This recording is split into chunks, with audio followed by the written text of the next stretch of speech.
Good morning. So I'm going to be making a short video about preparing with kids and babies and that kind of things.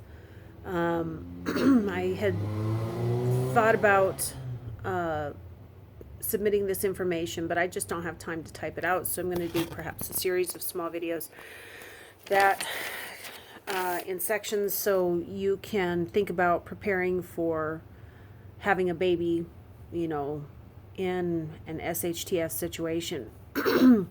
So the first thing I wanted to address was prenatal care. One of the things that I have in my medical kit and my medical supplies is pregnancy tests. You can get these for, like 50 of them for like $8 or $9. You can get them off of Amazon. And cheap, you can take 2 or 3 of them to confirm they are really good before your next expected cycle. And, if anything, you could always barter them. I'm sure someone would be very happy if you were to even give them one to have that extra time to prepare. So,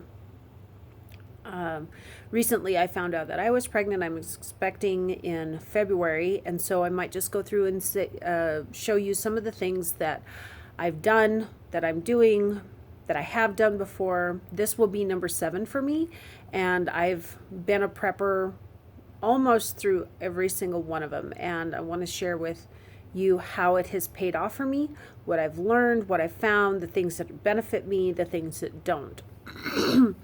But I want to keep it short too. So one of the first things that I'm planning on doing, doing taxes, planning on getting some returns back here soon. And one of my preps is going to be stocking up on prenatal vitamins for the remainder of the pregnancy and up to 1 year postpartum.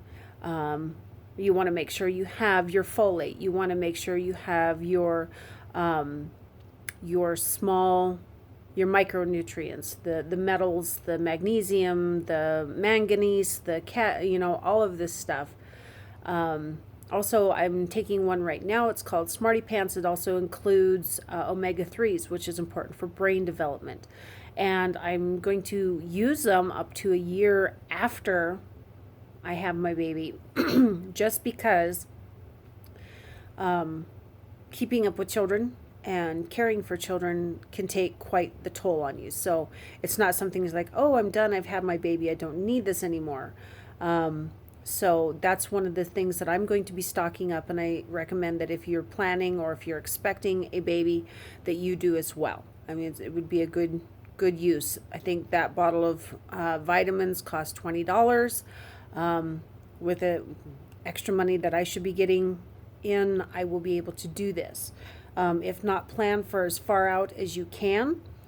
These happen to be 1-a-days. Consider how many you will be needing. If you take it one with every meal or once a day or whatever, make sure you have enough. The next thing I have on my prenatal care list is a home birth kit. You can go to websites, you can go to Google and just type in home birth kits. And you will find that there are varying degrees. You can have a basic one, you can have, the gold package, you can have the platinum package, the deluxe kits, and they are affordable. I think the cheapest one I saw was like $39. And if you are not planning on having a child yourself, you may know a neighbor or a relative that ends up getting pregnant, and having one of these on hand can be a lifesaver. And along with the home birth kit, because we don't, and I say home birth kit, that is going on the assumption that in an SHTF scenario, as we saw last year in 2020, that the hospitals were not accepting a lot of prenatal care, or there was like severe restrictions. You couldn't have anyone in there with you. And a lot of people were opting to do home births. So if that's in the cards for you and you are able to do that, you can be prepared for that. That's something that is, and if, for me, the idea of having one of those and bartering it for something is not out of the question. that could be a really heavy trade thing that you only spend $40. I mean, that's the price of a knife. That's a price of, a couple, 2 cans of food storage or something like that. Also, another way to be prepared with the home birth kit is to be watching emergency videos, like emergency childbirth videos, what to expect, complications, normal deliveries. Now, every birth is going to be unique, and it seems these days that because of different nutritional deficiencies or diabetes or, genetic conditions, that women have a lot more problems these days. But that doesn't mean that a healthy birth is not outside of the scope that you could be looking at. So you want to do your research. In a SHTF scenario, perhaps you have an EMP, perhaps you have grid down, perhaps you are even just without the internet. You can download now, go to, what is it? It is newpipe.net, NEWPIPE.net, N-E-T. And you can download a Newpipe app that will enable you to download audio or video of anything, at least on YouTube, and I think it's across other platforms as well. And if you have anything that you need visual information to learn, say like home birth, or how to do this, or how to fix your own whatever, and you really need the visual to see how it's done and what to expect, you can download these. And I keep them in an EMP-proof bag. I've got a junk phone that I can hook up to my Bluetooth, and I can transfer files off the phone that I am currently using, and I update it, once a week or whenever I feel like. And when I have added something to it, and it's information that I want to keep. So again, that's newpipe.net. You can download these things. It will take the videos ads off of it, so you're not downloading a bunch of ads. If you have an unlimited data plan, you can do that. I mean, it's just easy peasy. So there's no reason why you can't go and watch even EMT videos on emergency childbirth, or what to expect during pregnancy, or what a normal pregnancy and childbirth look like. Another thing on my prep list for prenatal and things that you want to consider doing is exercise. This is not just a time that you sit back and just lounge because, I'm working, I'm building 2, I got to eat for 2. You want to have a moderate food intake. You're not eating for 2 adults here. So exercise, you want to increase your flexibility, your muscle tone. You want to be in good shape, because childbirth is an exhausting thing. And the more out of shape you are, and if you're starting, like for me, I don't have a problem with weight. However, this one, I am starting out at the heaviest. I'm probably starting out what I ended up with my first pregnancy, which is sort of disappointing. But after 7, I'm not as big as a house, and so I don't have those complications. So you want to keep your intake moderate, and what you need, choose healthy options. You have to think about that as well. If you are in an SHTF situation and all you're, packed away, or all you have packed away is mac and cheese and ramen, that is not good baby building food. You want to have nutrient dense foods. You want to have, dried kale. You want to be able to have green smoothie mix. You want to be able to have sea vegetables like sea kelp and chlorella and all these things that can provide what your baby will need to grow properly, because nothing is going to be more heartbreaking than dealing with a child who is severely underweight or is born with complications because you didn't have proper nutrients and you're surviving off ramen noodles. So think about your diet. If you are planning, or you're trying, or you just happen to find yourself pregnant, you want to have the best diet possible, not just survival food. Otherwise, it's going to take it from your body.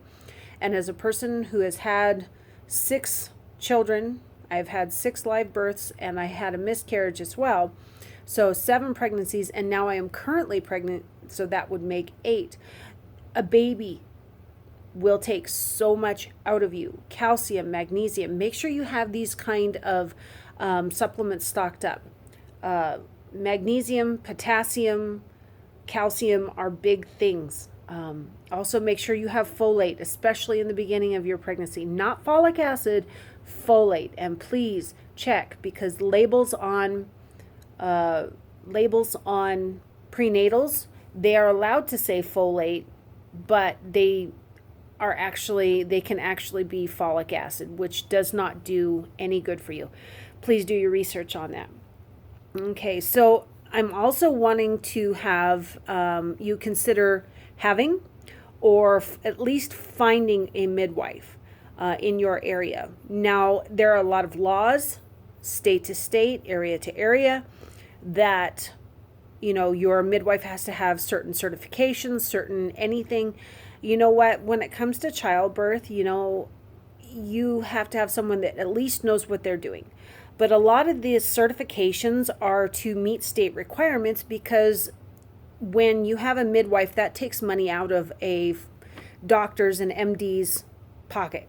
And so they have made it as almost as impossible as possible to have a home birth, to have a home birth midwife, even sometimes to have a home birth or a birth center assisted birth, because of the state requirements and state regulations.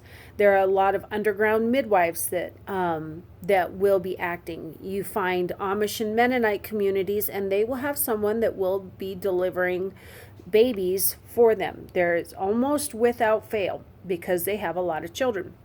So please consider having or finding a midwife. Just for safety purposes. If you do get caught, you need to have someone's number and say, hey, I need some help. I'm going into labor. All right. So things that I'm prepping also, and I'm going to try and cut this short, baby clothes appropriate for seasons, and up to a year or more. And by this, you're going to want long sleeve onesies, short sleeve onesies to cover the hot summer months, the cold summer months. You will do layering. Remember, your baby is going to be warmer than you because they are burning brown fat when they are first born.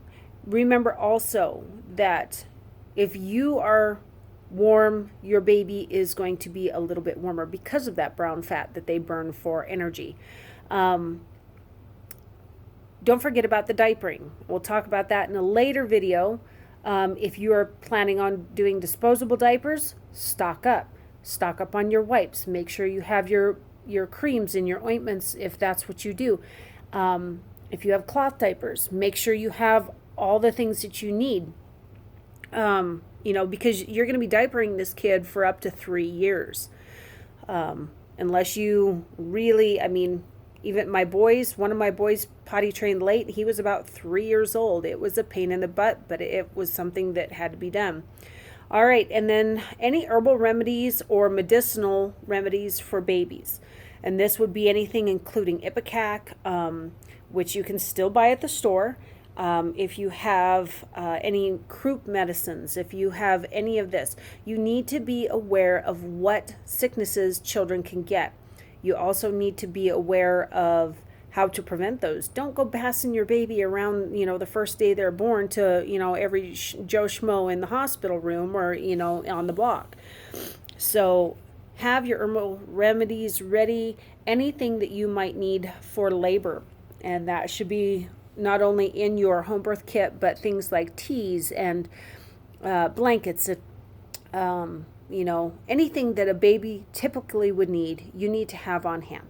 So we're going to close this one out, and then I will get back to you with some more stuff. I think I'm also going to go over cloth diapering, breastfeeding, remedies for babies, and what this looks like. And it may not be just something that, because there's 1,000 options out there for babies.